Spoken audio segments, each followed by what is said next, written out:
Welcome to kitchen spark.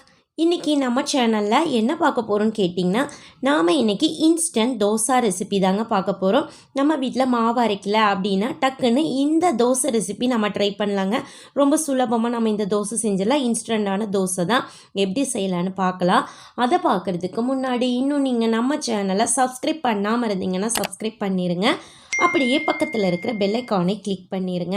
அப்போ தான் நம்ம போடுற வீடியோஸ் எல்லாமே உங்களுக்கு உடனுக்குடனே நோட்டிஃபிகேஷனில் வரும். வாங்க இந்த இன்ஸ்டன்ட் தோசா ரெசிபி எப்படி செய்யலான்னு பார்க்கலாம். ரொம்ப ரொம்ப டேஸ்ட்டாக இருக்கும். வாங்க எப்படி செய்யலான்னு பார்க்கலாம். இதுக்கு பார்த்திங்கன்னா ஒரு மிக்சி ஜாரில் நான் 2 கப் அளவுக்கு மைதா மாவு எடுத்துக்கிறேங்க. நீங்கள் மைதா மாவு வேண்டான்னு நினச்சிங்கன்னா கோதுமை மாவு எடுத்துக்கோங்க, ஆப்ஷனல் தான். இது ரெண்டில் எது வேணால் எடுத்துக்கலாம் நீங்கள். நெக்ஸ்ட்டு பார்த்திங்கன்னா தேவையான அளவு உப்பு எடுத்துக்கலாம். அப்புறம் பார்த்திங்கன்னா குக்கிங் ஆயில் எதுவாக இருந்தாலும் ஓகே, 1 டேபிள் ஸ்பூன் அளவுக்கு குக்கிங் ஆயில் எடுத்துக்கோங்க. நெக்ஸ்ட்டு தண்ணி ஊற்றி நல்லா அரைச்சிக்கலாம். கொஞ்சம் நிறையாவே தண்ணி ஊற்றிட்டு நம்ம நல்லா பார்த்திங்கன்னா அரைச்சி எடுத்துக்கலாங்க. பாருங்கள், அரைச்சாச்சு. இப்போ பார்த்தீங்கன்னா உங்களுக்கு கலக்குனா கூட கொஞ்சம் கட்டிகள்லாம் இருக்கும். அதனால் நல்லா அரைச்சிட்டிங்கன்னா கட்டி எதுவும் இருக்காது. லைட்டாக ஏதாவது கட்டிகள் இருந்துச்சுன்னா நம்ம கையில் கரைச்சி விட்றலாம். இப்போ பார்த்தீங்கன்னா நம்மளுக்கு மாவு ரெடி ஆயிடுச்சுங்க. இதை நம்ம ஒரு மிக்சிங் பவுலில் ஆட் பண்ணிக்கலாம். பாருங்கள், மிக்சிங் பவுலில் ஆட் பண்ணியாச்சு. இப்போ இந்த மாவு பார்த்திங்கன்னா கொஞ்சம் லைட்டாக சின்ன சின்ன கட்டிகள் ஏதாவது இருந்ததுன்னா நீங்கள் கரைச்சி விட்டுக்கோங்க. அப்புறம் பார்த்திங்கன்னா பேக்கிங் சோடா எடுத்துக்கலாங்க. ஒரு 1/2 டீஸ்பூன் அளவுக்கு எடுத்துகிட்டு இந்த மாதிரி நல்லா மிக்ஸ் பண்ணி விட்டிங்கன்னா கட்டிகள் இருந்தாலும் கரைஞ்சிரும். பாருங்கள், இப்போ இந்த மாவு ஓகே. நம்ம இப்படியே சுட போகிறதில்ல, இன்னும் ஒரு பொருளை ஆட் பண்ண போகிறோம். என்னன்னு பார்க்கலாம். நெக்ஸ்ட்டு பார்த்திங்கன்னா ஒரு 3 முட்டை எடுத்துக்கலாங்க.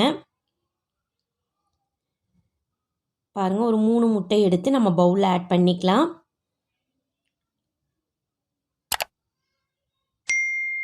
இப்போ இந்த முட்டை நம்ம தனியாக மிக்ஸ் பண்ணி தான் மாவில் ஆட் பண்ணணும். ஸோ அதனால் நம்ம தனியாக எடுத்துருக்கோம். நீங்கள் டேரெக்டாக மாவில் ஆட் பண்ணிங்கன்னா முட்டை நல்லா மிங்கிள் ஆகி வராது. பாருங்கள், இப்போ நாம் ஒரு விஸ்க் வச்சு இந்த முட்டையை நல்லா கலந்து விட்டுறலாம். மஞ்சள் முட்டை, வெள்ளை முட்டை எல்லாம் நல்லா கலந்து வந்துடும். பாருங்கள், நல்லா கலக்கியாச்சு.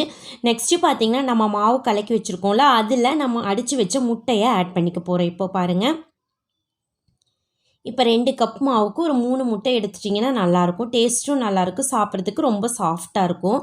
பாருங்கள், நல்லா மிக்ஸ் பண்ணி விட்டாச்சு. இப்போ பாருங்கள், எந்த கட்டிகள் எதுவுமே இல்லை. மாவு நல்லா சூப்பராக ரெடி ஆயிடுச்சு. இந்த தோசை மாவு பதத்துக்கு இருந்ததுன்னா உங்களுக்கு கரெக்டாக இருக்கும். அவ்வளோதாங்க, மாவு ரெடி ஆயிடுச்சு. நெக்ஸ்ட்டு பார்த்திங்கன்னா நம்ம இதை சுட்டு எடுத்துக்க போகிறோம். ஸோ அதுக்காக பார்த்திங்கன்னா நானும் ஒரு நான்ஸ்டிக் பேன் வச்சுருக்கேன். லைட்டாக மட்டும் ஆயில் நம்ம அதில் ஸ்ப்ரெட் பண்ணி விட்டுட்டு இப்போ ஊற்றிக்கலாம். நீங்கள் தோசை மாதிரி ஊற்ற வேண்டியதில்லை, ஆப்பம் மாதிரி இந்த மாதிரி எடுத்து விட்டிங்கனாவே உங்களுக்கு பார்த்தீங்கன்னா நல்லா வந்துடும். உங்களுக்கு பாருங்கள், இதில் நீங்கள் ஆயில் தேவைப்பட்டால் ஆயில் ஆட் பண்ணிக்கலாம். லைட்டாக கொஞ்சமாக ஆட் பண்ணிவிட்டு மேலே தொடச்சி விட்டுக்கலாங்க நம்ம ஆயிலை. அப்போ பார்த்திங்கன்னா நல்லா பார்த்திங்கன்னா உங்களுக்கு புஷ்ஷுன்னு எந்திரிச்சு வர அளவுக்கு நல்லா சாஃப்டாக கிடைக்கும். பாருங்கள், இந்த மாதிரி நல்லா ஆயிலை மேலே மட்டும் தொடச்சி விட்டுக்கோங்க. சாப்பிட்றப்ப ரொம்ப ரொம்ப டேஸ்ட்டாக இருக்கும். பாருங்கள், ஒரு தடவை 2 தடவை நல்லா திருப்பி போடணும். திருப்பி போட்டுட்டும் நீங்கள் ஆயில் போட்டுக்கோங்க. அப்போ தான் சாப்பிட்றப்ப ரொம்ப ரொம்ப டேஸ்ட்டாக இருக்கும். அவ்வளோதாங்க. பாருங்கள், 2-3 தடவை திருப்பி திருப்பி போட்டிங்கன்னா சூப்பராக ரொட்டி மாதிரி நம்மளுக்கு ரெடி ஆகிடுச்சு. பாருங்கள், அவ்வளோதான். இப்போ நீங்கள் கடையில் வாங்குகிற ரொட்டி மாதிரியே இருக்கும் உங்களுக்கு. இது டேஸ்ட்டும் அப்படி தான் இருக்கும். சாப்பிட்றப்போ பார்த்திங்கன்னா கொஞ்சம் கிறிஸ்பியாக இருக்கும். கொஞ்சம் நீங்கள் சாஃப்டாக வேணால் கொஞ்சம் சாஃப்டாகவும் எடுத்துக்கலாம். பாருங்கள், ரொம்ப சூப்பராக ரொம்ப சீக்கிரமாக ரெடி பண்ணக்கூடிய ஒரு ரெசிபி. மாவு அரைக்கிறதுக்கு டைம் இல்லைன்னு நீங்கள் இந்த மாதிரி மாவில் செஞ்சுக்கலாம். கோதுமை மாவில் செஞ்சிங்கனாலும் இதே சேம் டேஸ்ட்டு கிடைக்கும் உங்களுக்கு. ஸோ நீங்கள் எதில் வேணாலும் ட்ரை பண்ணி பார்க்கலாங்க. அவ்வளோதான். பாருங்கள், ரெடி ஆயிடுச்சு. நல்லா வெந்து வந்தாச்சு. இப்போ எடுத்துக்கலாம். இதே மாதிரி நம்ம எல்லா மாவும் சுட்டி எடுத்துக்கலாங்க. பாருங்கள், ரொம்ப சூப்பராக ரொம்ப சீக்கிரமாக நம்ம இன்ஸ்டண்ட்டாக தோசை சுட்டு எடுத்தாச்சு.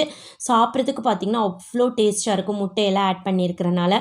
ஸோ நீங்கள் இதுக்கு பார்த்திங்கன்னா சட்னி, குருமா, தக்காளி எதுவாக இருந்தாலும் எல்லாமே உங்களுக்கு இது சூட் ஆகும் சைட் டிஷ்ஷு. ஸோ ஒரு முறை இந்த மாதிரி நீங்கள் மைதா மாவோ இல்லை கோதுமை மாவு வச்சு ட்ரை பண்ணி பாருங்கள். ரொம்ப ரொம்ப சூப்பராக இருக்கும். மைதா மாவு இன்னும் கூட டேஸ்ட் கொடுக்கும் உங்களுக்கு. ஸோ ஒரு முறை இந்த மாதிரி ட்ரை பண்ணி பாருங்கள். ட்ரை பண்ணி பார்த்துட்டு எப்படி இருக்குதுன்னு மறக்காமல் கமெண்ட் பண்ணுங்கள்.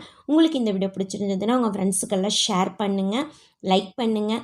மறக்காமல் கிச்சன் ஸ்பார்க் சேனலுக்கும் சப்ஸ்கிரைப் பண்ணுங்கள். மீண்டும் சந்திக்கலாங்க நாளைக்கு இன்னொரு புது ரெசிபியோட.